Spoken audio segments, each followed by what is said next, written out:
Itu keren, kehidupan dalam rencana Tuhan. Kamu tidak berhak. Itulah keluhan banyak orang terhadap juru masak terkenal dari Turki, Salt Bae. Apa yang terjadi? Ketika tim Argentina sedang bersukaria di lapangan karena meraih Piala Dunia, Salt Bae menyusup dan berselfie dengan para bintang sepak bola itu. Lalu dia memegang trofi Piala Dunia sepak bola tersebut dan berselfie dan di-share di Instagramnya. Melihat ini banyak orang marah terhadap Salt Bae. Kenapa?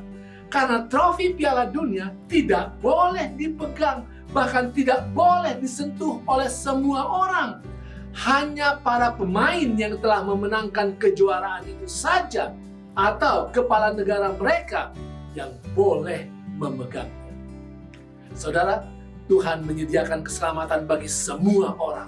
Tetapi dengar, piala keselamatan tidak dapat dimiliki oleh semua orang. Yohanes 3:16 katakan bahwa kasih Allah akan dunia ini sangat besar, maka anak Allah diutus. Untuk apa? Supaya setiap orang yang percaya kepadanya tidak binasa, melainkan beroleh hidup yang kekal. Jelas, piala keselamatan hanyalah untuk mereka yang terbukti percaya kepada Juru Selamat, Yesus. Jelas, piala keselamatan hanyalah untuk mereka yang terbukti dosanya telah diampuni dalam darah Yesus. Jelas, piala keselamatan hanyalah untuk mereka yang terbukti telah diubahkan oleh kuasa kasih Yesus. Bagaimana membuktikannya? Alkitab menyatakan bahwa ada 2 tahap pembuktian di surga. Pertama, Daniel 7 ayat 9-10 katakan, sementara aku terus melihat tahta-tahta diletakkan, lalu duduklah yang lanjut usianya. Lalu duduklah majelis pengadilan dan dibukalah kitab-kitab. Saudara, ini adalah tahap pembuktian pertama. Pengadilan, pemeriksaan sebelum Yesus datang. Sebelum Yesus datang untuk menjemput umat-umatnya, setiap orang, khususnya yang mati, belum bisa dipastikan apakah akan ke surga atau ke neraka sampai pengadilan pembuktian selesai. Di sana diputuskan tentang kelayakan seseorang untuk ke surga atau ke neraka. Dan di tahap pengadilan ini, pembuktian dilakukan berdasarkan kehidupan setiap orang yang dicatat surga. Siapa yang hadir menjadi saksi? 1000 kali beribu-ribu melayani dia, dan selaksa kali berlaksa-laksa berdiri di hadapan. Artinya saudara, para penghuni surga menyaksikan ajang pembuktian nasib setiap insan manusia. Hasil pengadilan itu adalah 2 kebangkitan. Kebangkitan pertama adalah upah hidup kekal diberikan pada kedatangan Yesus kedua kali bagi orang-orang yang beriman kepada Allah.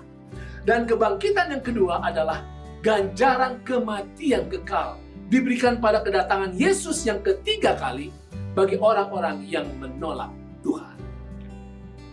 Saudara, pembuktian yang kedua dalam Wahyu 20 ayat yang keempat dikatakan, lalu aku melihat tahta-tahta dan orang-orang yang duduk di atasnya.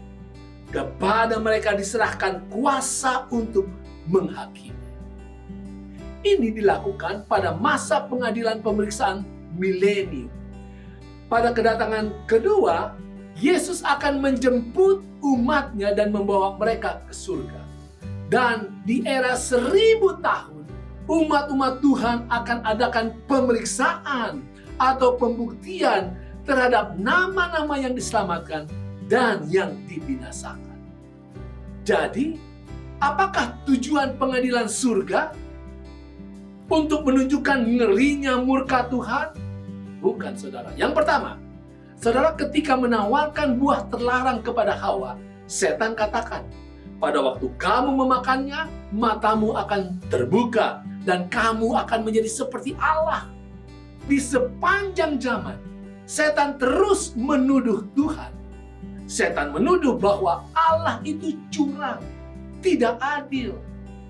Nah, Pengadilan surga bertujuan untuk membuktikan bahwa karakter Tuhan adalah adil, benar, jujur, dan penuh kasih. Itu terbukti jelas di dalam penderitaan, kehinaan, siksaan, dan kematian yang Yesus tanggung di dalam menebus dan menyelamatkan manusia.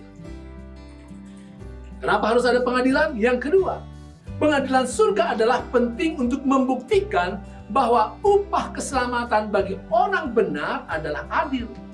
Yang ketiga, pengadilan surga adalah penting juga untuk membuktikan bahwa ganjaran hukuman Tuhan bagi orang jahat adalah adil.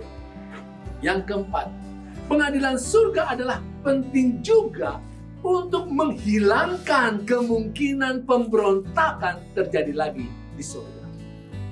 Saudara, layakkah Anda memiliki piala keselamatan? Pastikan yes. Pastikan yes. Dengan berjalan setiap hari dekat, intim dengan Tuhan Yesus, Juru Selamat kita.